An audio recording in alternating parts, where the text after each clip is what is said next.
The second G4D Open at Woburn saw 80 of the best men and women golfers with disabilities tee it up around the Duchess course once again, 12 months after the successful staging of the inaugural event. The G4D Tour is continuing to grow since its inception in 2022, and having a major championship attracting the very best players from around the world is testament to that.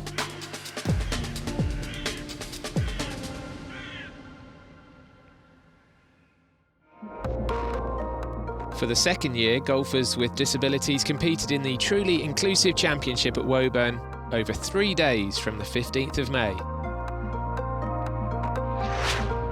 Staged in partnership with the R&A and the DP World Tour and supported by Edgar, the field for this global championship consisted of 80 of the most talented golfers with disabilities from right across the world. Made up of a mix of professional and amateur golfers of both sexes. Each player competed in one of 9 sport classes covering different categories in standing, intellectual, visual and sitting, depending on their disabilities. All 80 players competed across 3 days in traditional 54-hole stroke play format at the renowned Duchess course at Woburn. An overall winner would be crowned the 2024 G4D Open champion. There would also be a women's champion and prizes for the player with the best gross score in each of the 9 sport classes. 12 months ago, Ireland's Brendan Lawler overcame the challenge of the world #1 Kip Popert as the pair traded blows, with Lawler finally coming out on top by 2 shots to pick up his maiden G4D title and the honour of becoming the very first G4D Open champion. And Lawler is back this year to defend his title. Am I looking at you? Thanks very much. And just tee to green, I was really good. I think I was +3 for the tournament. I could have been 14 or 15 under if I putted half decent. So I went to see my putting coach. I kind of struggled for about 6 months after that on the greens. Went to see my putting coach, and my putting has been probably the best it's been in a couple of years, the last couple of weeks. So if I can put on the same display last year, tee to green, hopefully I'll be taking that trophy home behind me.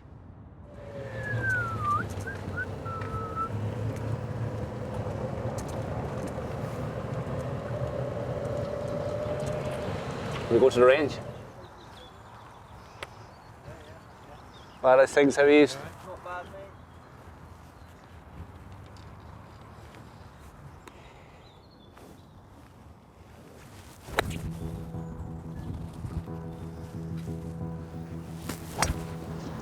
Yeah, that's perfect.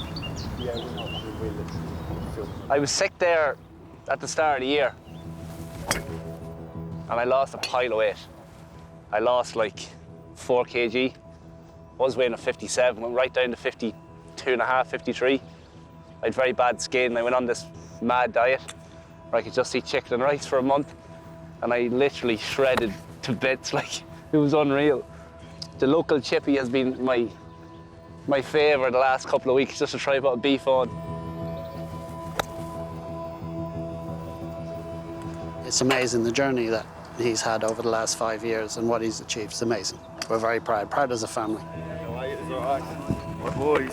How are you? Champion. How are you keeping? mate? Not too bad. So coming back, seeing everyone when the tournament's done, having a drink, catching up, it's a wonderful thing. And I'd say this game is probably 70% about mental health as well. And a lot of these guys here, golf is so important to them, and this is huge. It's quite funny. Obviously, I grew up with that. I went into supermarkets, people looked at me, you could hear the kids saying, oh, look at the size of him or whatever.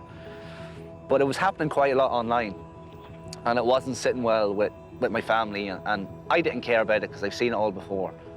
But my brother came up to me and was like, would you highlight the situation? So I ran the idea past my management team, and they were very interested in doing it. So we done a graphic of all the really, really bad comments, and I spoke for about 2 minutes after.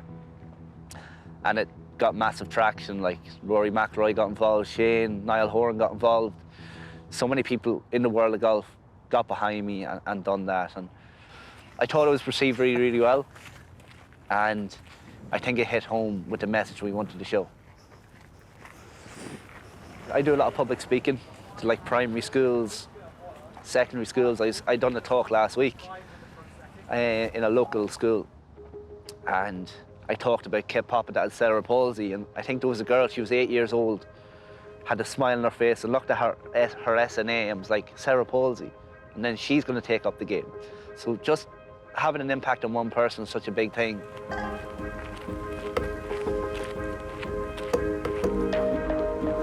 Yes, we're going out for dinner, we're friends off the course, but as you said, when we get onto that golf course, we're all trying to beat each other.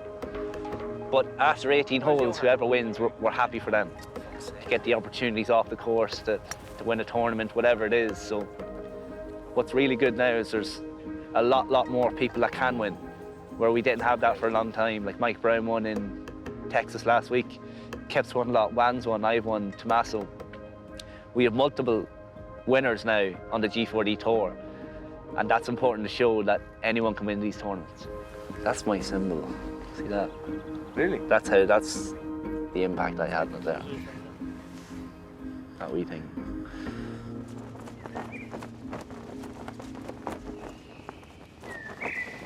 On Wednesday morning, the first tee shot of the 2024 G4D Open took place.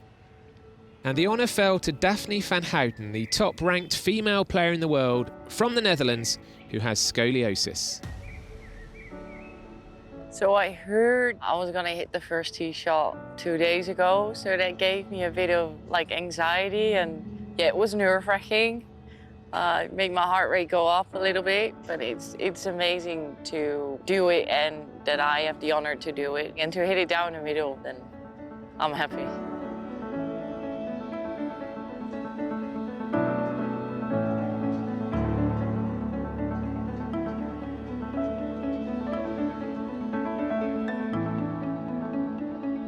The past few years, it's really been growing, and also female players getting in, and it's nice to have a bit more competition, because up till like 2 years ago, it was kind of just me. So many people are seeing us now and see loads of sorts of disabilities, men and women. It doesn't matter, they're all showcased. I don't feel like I am, but I do hear it here and there that people look up to me. Like Heather came to me a few years ago and said, "Oh, you inspire me so much." And that gives me a really good feeling, because that's why I'm doing it. And that's what keeps me going as well. It keeps me playing golf. So it's really nice to hear. But I do try to inspire other people to pick up a golf club and enjoy the game.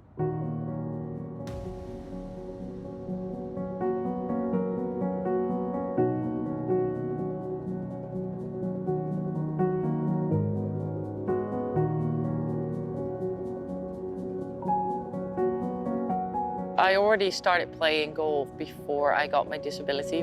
At first, they told me I wasn't going to be able to play golf, or they didn't really know us. They didn't know anyone who had the operation and did sports after. But after 2 weeks, I was already hitting balls, chipping, and that was the best feeling ever, to get back to golf, get back to what I was doing, get back to normal life. And then I found Edgar, which made it even better. Seeing anyone out there, I was amazed by what they are doing, how they are hitting the ball, how they are enjoying golf so much, and how that changed their lives. So to have the disabled kind of tour still gives me the satisfaction of playing on tour. And it feels like it's normal, like I'm not different. I feel normal here on this tour. So it's been amazing for me, yeah.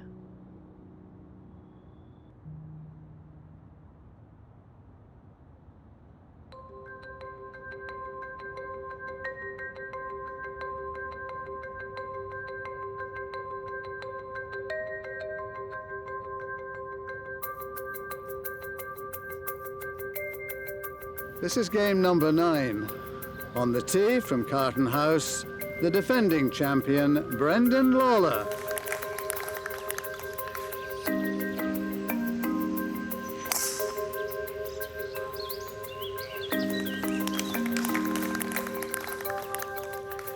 It was an uncharacteristically slow start for Brendan Lawler, as just like last year, his putter was proving to be cold.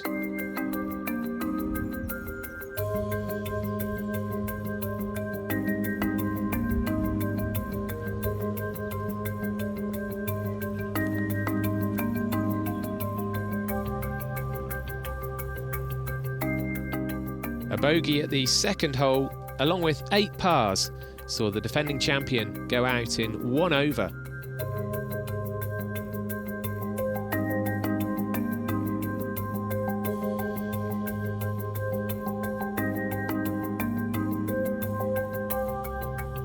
But then on the back 9, Lawler started to turn things around, with 3 birdies in 6 holes.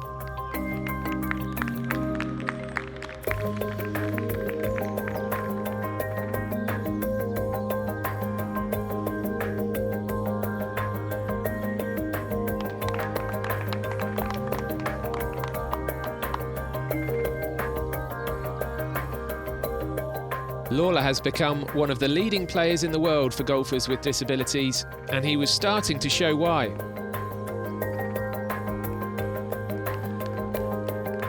There were a couple of drop shots in between though, meaning he would be heading to his final hole at level par.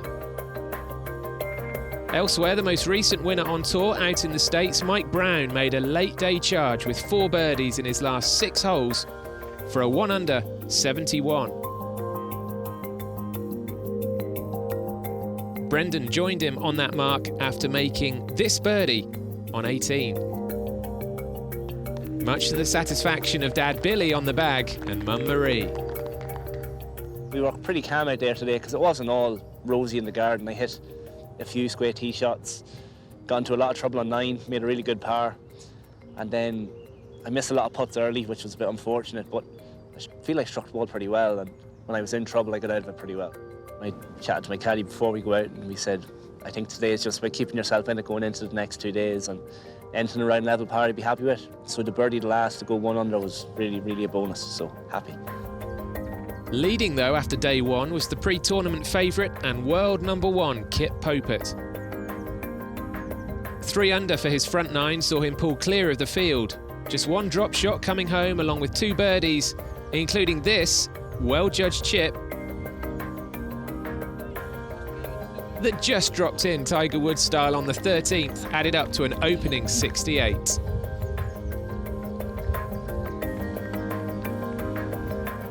An excellent start to the week for Popert, who was looking to go 1 better than last year. But with the likes of Brendan Lawler and the in-form Mike Brown breathing down his neck, he wouldn't be getting too carried away. Amazing. I mean, Woburn the last 2 years has been incredible. I know them fairly well up here now, and they're awesome to provide all the buggies and everything that goes into hosting this event. The wide range of disabilities and people that are able to play is brilliant.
don't have many problems with driving at all. I passed my test in a manual car, obviously a long time ago, but these days I just drive an auto purely because they're available more now than they ever were.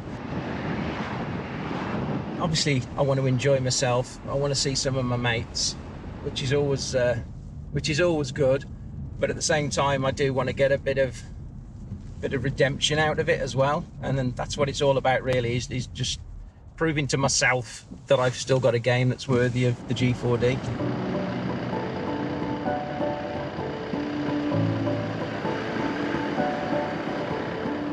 And the reason the button's not done up is because I can't. My disability is called phocomelia. Basically what's happened is my arms didn't develop while my mum was brewing me, if you like. So I was born with short arms, elbow length, no hands as such. I do have 2 small fingers on that hand, and I have what I call my thumb on that hand. So yeah, basically everything is just further away from me, and I've always just grown up with everybody else, just adapting to do anything I wanted. Still struggle to get the things out, so there we go. So I was very young, this must have been 6 or 7, when my dad used to go to the range, and one time I just naturally picked up one of his clubs, put it under my armpit, and I started swinging at it. And that was it. I was sort of, oh, this is nice, but very quickly grew out of his clubs and couldn't use them. How are you, buddy? How are you, big mate? Yeah. You good? Really good. I can't take my hat off and shake your hand, so yeah. And I got seen on a range by one of the pros who he said I can do better than that. So he got me a golf club. He just got a golf club out of his workshop. Just put another shaft in it and gave me some, extra length. That was great. That was the next step on. And it developed, and now I've got fat grips on really good clubs made by Titleist, and they're absolutely amazing. So I have to put the elastic band on because there's not a lot of strength in that. So the problem there is when I follow through, it's all right going, at the top and going through, but once he gets to here, that's when the club starts to go ahead of my hand. And if I didn't have the elastic bands on there, it'd be up a tree somewhere. As I've gone along, I've gone from just socially playing with friends to whatever now to be, playing at the G4D.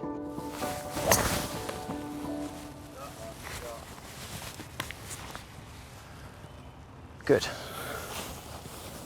When I played in like club matches, for instance, usually team matches in particular, handicap leagues and stuff like that, and I'll turn up, and they first see me, that's fine, but then they see me and the clubs.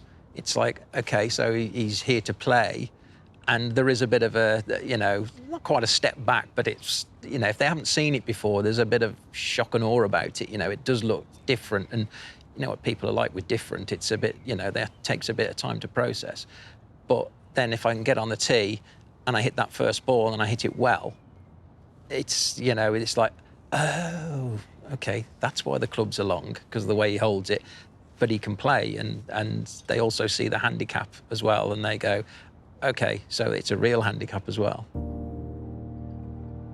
T-Rex theme carries on through the golf balls as well. My wife bought me a stamp at Christmas with some little T-Rexes on.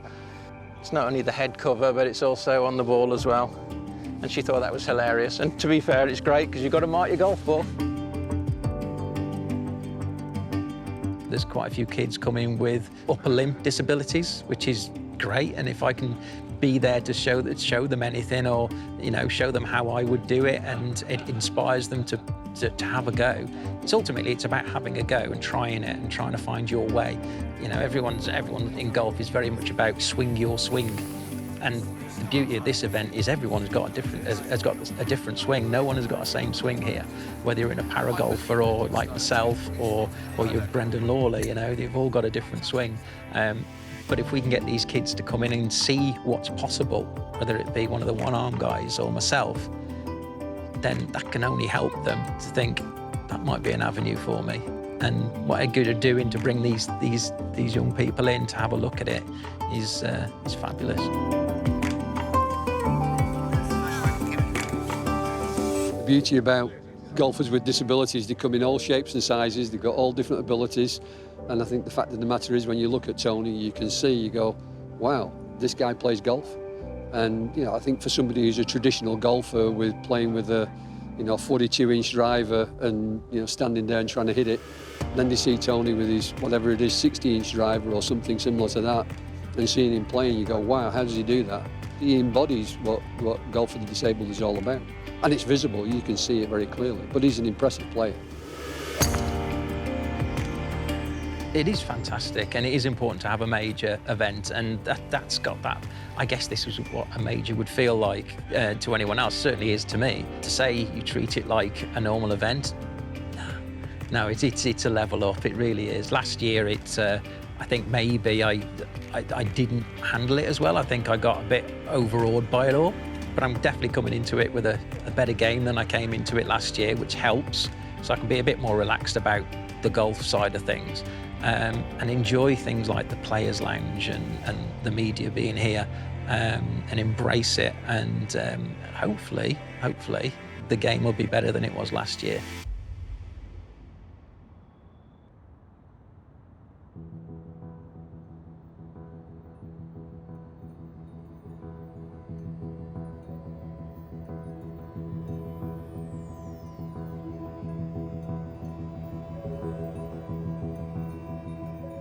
After opening up the week with a round of 86, Tony was determined to go lower. And against all the odds, he started to show just how good he can be, producing shots that any non-disabled golfer would be proud of.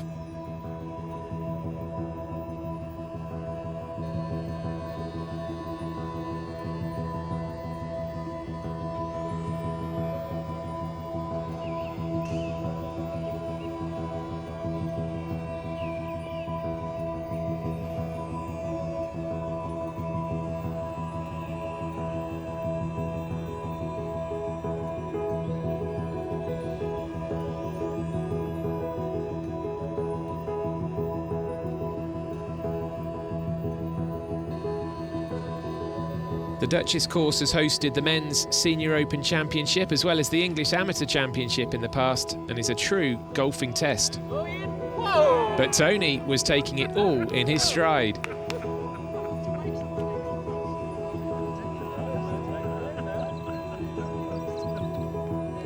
And at the par 3 16th, he produced one of the shots of the day.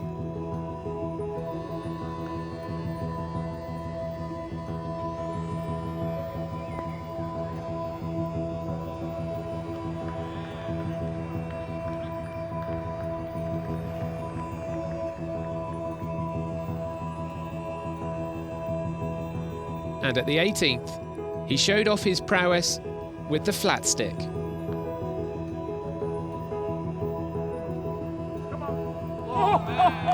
What a way to finish for Tony Lloyd.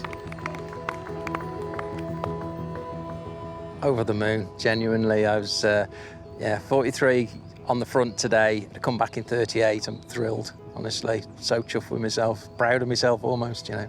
It's a confidence thing, golf, and you know, if your brain's telling you you're confident you can do this, it works, and it genuinely is a confidence game, is golf. And yeah, I just felt good over every ball, so I'm really happy. An impressive 3 birdies helped Tony to a round of 81, and although not challenging the overall leaders, a truly inspiring performance. Back out on the course, it was a struggle for overnight leader and world #1 Kip Popert. Despite an impressive birdie at the last, it was a disappointing round of 75 to end the second day on 1 under, although you could see what that meant to him. It would be another final round showdown with Brendan Lawler, as the Irishman produced a second consecutive round of 71 to secure a slender 1-shot lead heading into Friday's conclusion.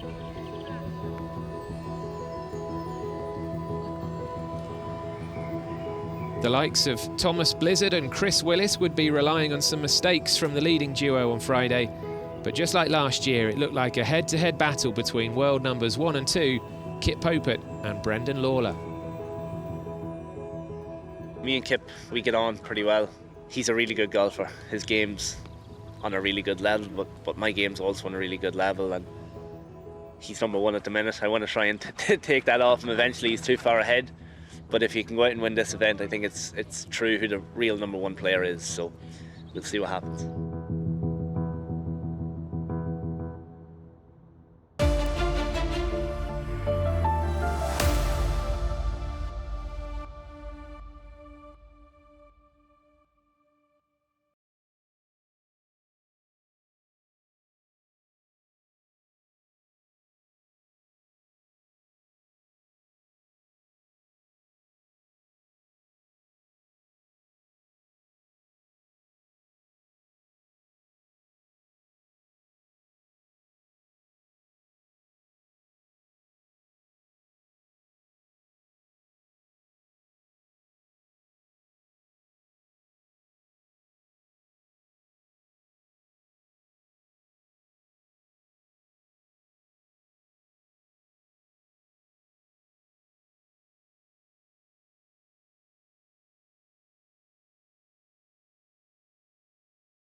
Friday afternoon then, at a resplendent Woburn, the Duchess course was awaiting the leading groups for the final round of the 2024 G4D Open.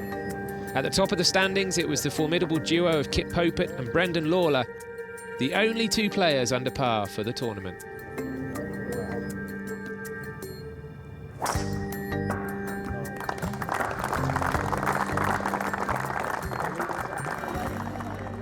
After a good opening tee shot, this is Brendan Lawler's second shot into the first. World ranked number 2 Lawler against his big rival Kip Popert. Solid connection from just that first layer of rough. And a good start from Lawler. Alongside me, former Ladies European Tour player Sophie Walker. A high standard of golf, Sophie.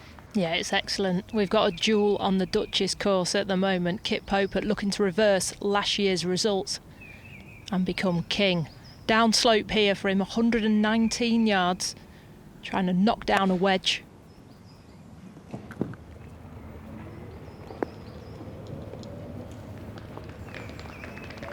Slightly tugged, so advantage Lawler. First look at Wayne Persky, fascinating story Persky. He played in the Open Championship back in 2006. This is second shot into the pretty 5th hole. 12 over par for the tournament, but having a great week. Look at the skills on display here from Persky, and it goes. Quite right, the thumbs up. And great respect from the players alongside him as well. Wayne Persky, big character, great shot, and a hug from Mrs. Persky. How good was that? Chris Willis, part of the final 3-ball. The Canadian +4, but looking to get in the mix. Can he fight against the two playing partners? This one from left to right, an outside chance for birdie.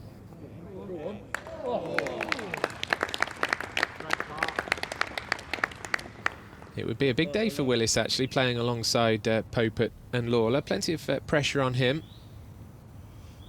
Popert to go first with his birdie putt on this first green. Always left, never quite on the right line. So a par to begin with for the world number 1.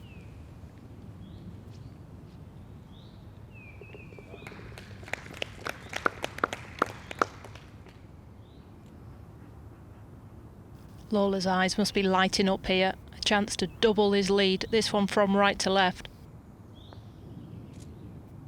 And what a start. That'll cure the nerves. Been working tirelessly on his putting and mental game with coach Neil Manchip. And how about that for a start? So Lawler straight away moving into a 2-shot lead thanks to that birdie. Chris Willis 4 over. Thomas Blizzard, who's had an impressive week, just 1 shot further back. The unmistakable Mike Brown. 7th hole, par 3. The top tracer says it all. Get in.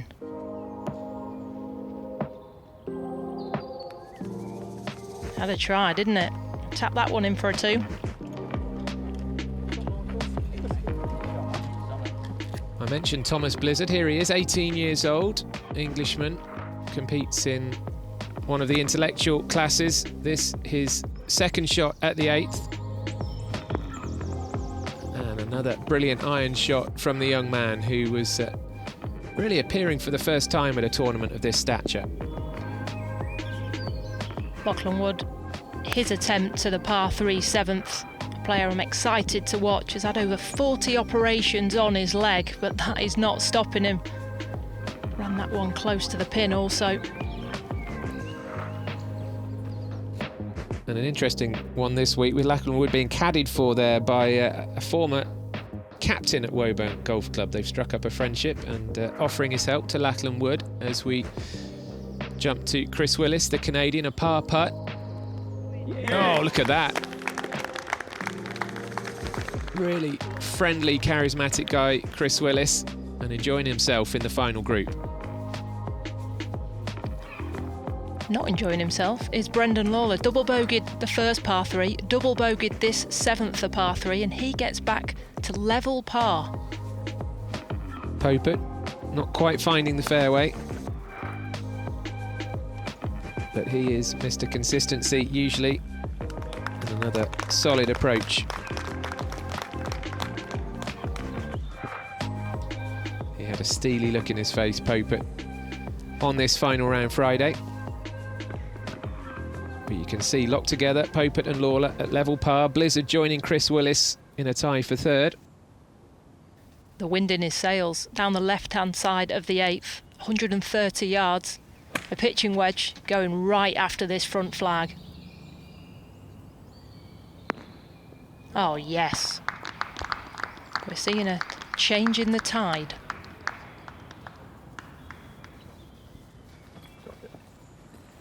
Been working hard on his long game.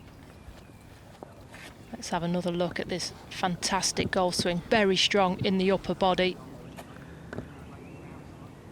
See how he pulls up from the ground there.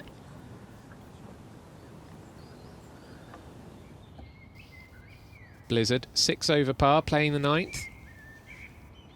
This is second shot. Tall, slender. And look at this for judgment. Great shot into the 9th to try and finish his outward 9 with a birdie. Struggling on the par 4 8th, needs to get this one up and down.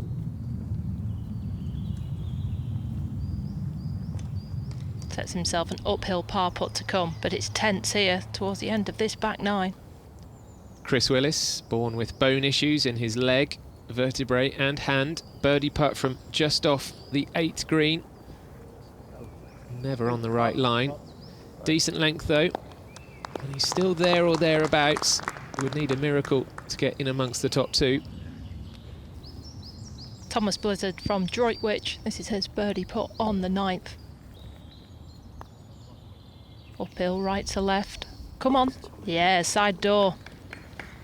Plays off a handicap of plus 0.6.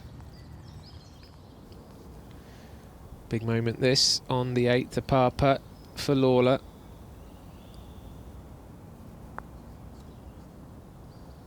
Straight in the centre of the hole. Classic Brendan Lawler.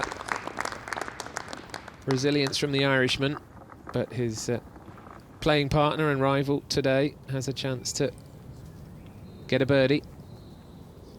Couldn't get in there fast enough to see the line. This one downhill from left to right. He leads for the first time today.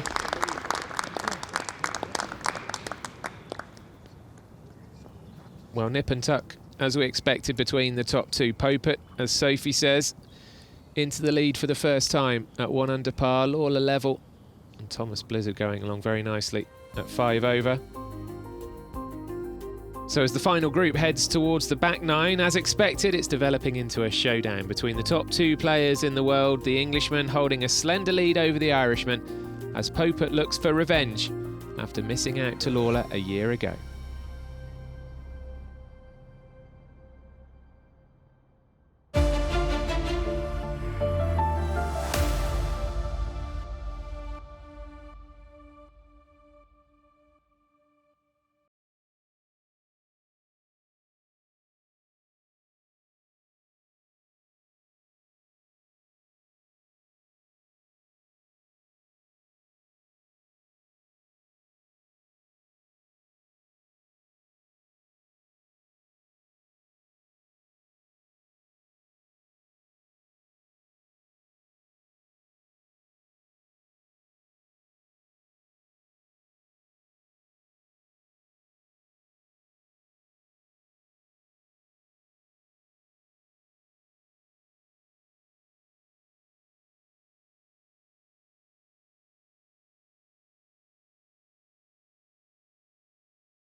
It's a fantastic opportunity to come here and play with the world's best disabled golfers. When I speak to friends back home, they ask me about, disabled golf, and I always say to them, disabled golf at the minute is like ladies in golf 20 years ago. It wasn't really recognised, but we're starting to get the recognition that we are due now. Long may it continue, and the game for disabled people can only grow. I was born with keratoconus. I had my first cornea transplant at 18, and since then my sight has just deteriorated. It was only in my left eye to start with, and then I got it in the right eye too. I had braced myself for the worst, because I had the condition for a long period of time. But you always have faith in the doctors, and you always think that they can correct it. But when they tell you the words that they're going to register you blind, it tears the heart out of you.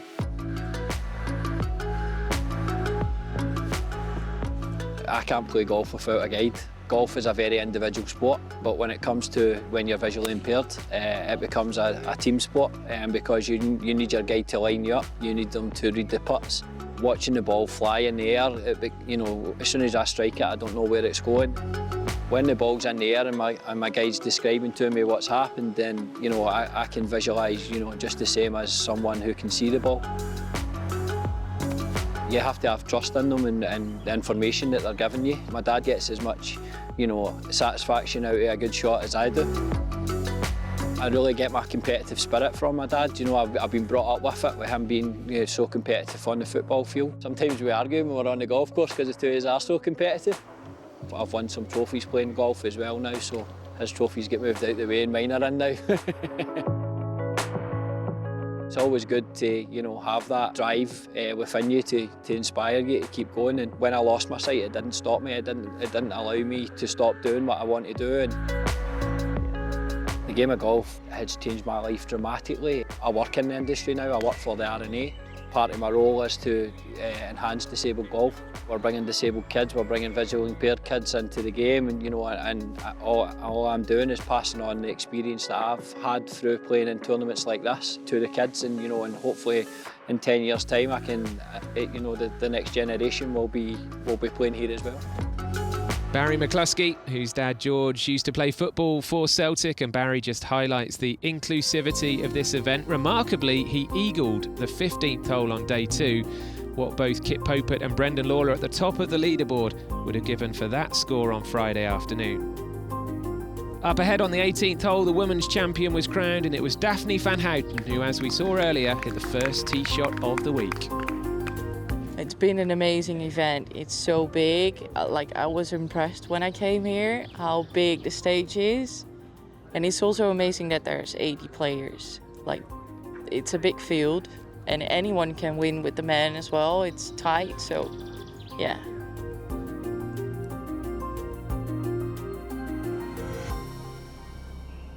Back to the action in the men's golf. 137 yards, a 9-iron for Brendan Lawler, and suddenly he's chasing. But that's how he likes it. What a response by the Irishman. He's having trouble with the par 3s, but not on the back 9. Decent galleries around the 16th tee and the 16th green. And before we see Kit Popert, we'll see Chris Willis. Doing really well to hang on in there at 5 over par alongside these two. And Willis, another cracking tee shot into the 16th. They're peppering the flag so far. Been working on his composure. After the result in America, he said that was something I had to look into. This a 9-iron. Doesn't want to be short of the flag, else it'll spin away front edge. Maybe that was in his thoughts there.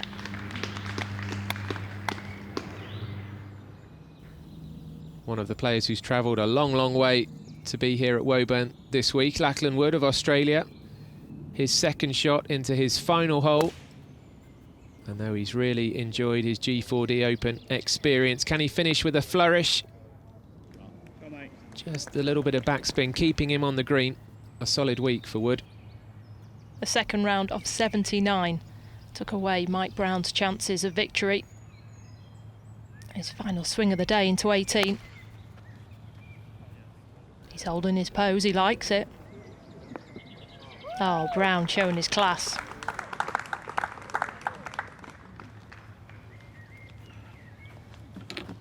We'll head back to the 16th green. Vital moments these for Popert and Lawler, and it's the Englishman with the first go at the birdie putt. He's walking away from it already. Knew that was never coming back in. Should be close enough for a par. Not thinking about a par on 18. Brown up the hill for birdie.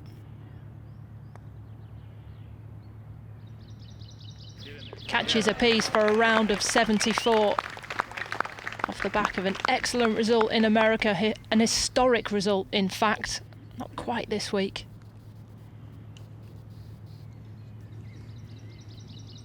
Playing alongside Lachlan Wood, who won the Australian All Abilities Championship in December. His turn for the birdie putt. Good 15, maybe 18 feet away. Into the centre it goes, the step from Lachlan Wood, and he'll remember that one on his flight home.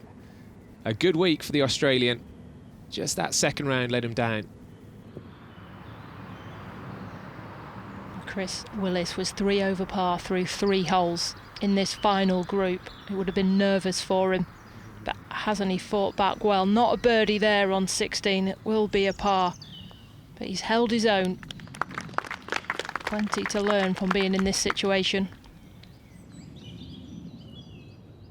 Popert needs to make sure of this par to stay at 1 over, which he does. Did anybody really doubt it?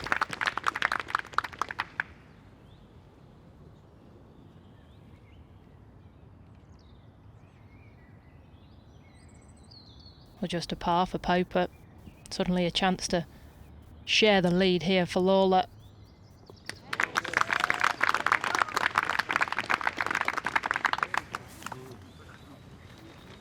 Two holes left to play, nothing to split these two. Both locked on 1 over par with the 17th and 18th to come.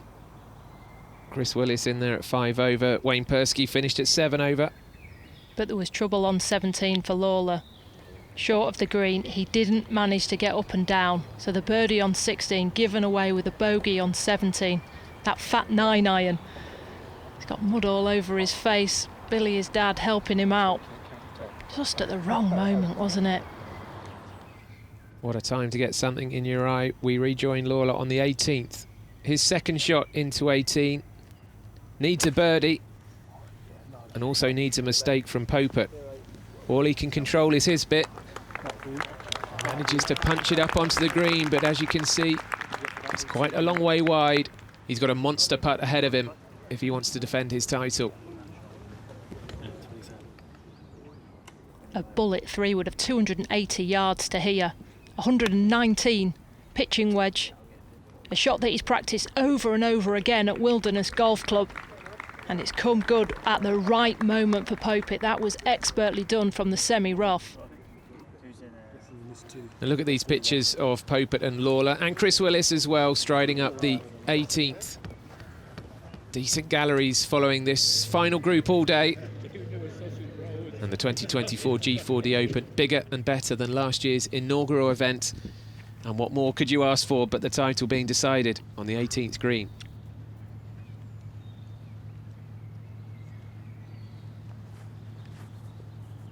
He wants revenge, doesn't he? Missed out last year. He's in position this year to do that and lift the trophy. This one downhill. Just needs to take care of the pace.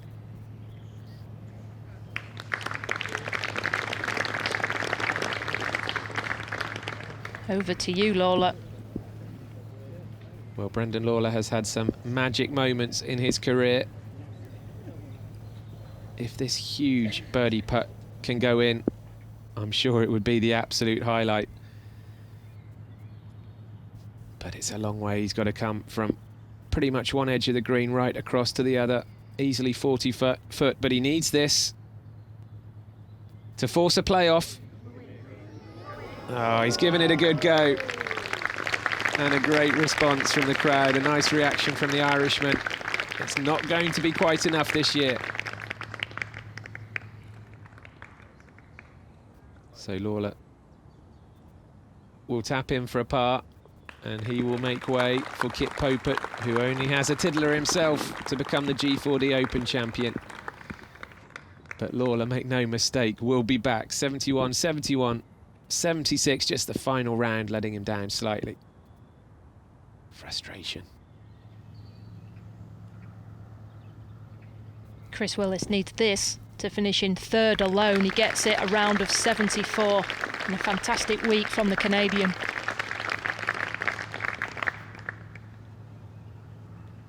Popert, watched on by his family, takes centre stage. What a nice feeling to have just this short putt to win. And there it is. Brendan Lawler immediately comes over to congratulate his big rival, as does Billy Lawler. And I don't think Kip Popert can quite believe it, adding the G4D Open title to his US Adaptive Open title from last summer. And a hug from his mum Lindsay, the first time she's ever seen him win. Dad Rick also there, aunties, cousins, very special day for the family. And even Brendan Lawler's mum can find time to hug the victor. The tournament played in such a great spirit. So there you have it, Kip Popert 74 to Brendan Lawler's 76 on the final day. Enough for Popert to turn things around and win the title by a single shot. Brendan Lawler won't enjoy being a runner-up, but he picked up his trophy from the Duke of Bedford and appreciated how special the G4D Open had been again. It was amazing, those crowds all day long. It adds definitely an added pressure to what you're trying to do. But I think it's important for people to see what we do. And I wouldn't say I'm not happy. I'll go home and reflect and see what went wrong and come back next year and try and get it back. The 2024 G4D Open champion from Wilderness, England, Kip Popert. Pretty pleased with that. I was playing well coming into this week, and then, to be honest, the last two rounds didn't really have my A game, but I was pretty pleased to get the win. And it was nice, you know, as I say, Brendan and I have a good battle, and you know, we get on well, so it was really good. Yeah, it's been, the last few months haven't been easy as a family, so yeah, I'm just very pleased.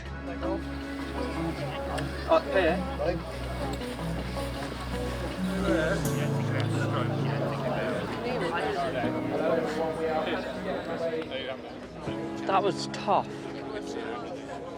Like normally, yeah, I know, normally I'm just like so focused, and then every now and then I was just like in a daze.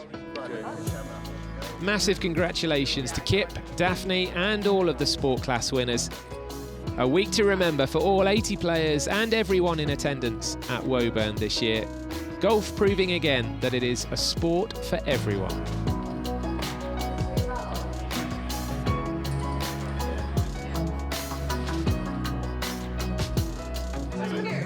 Great.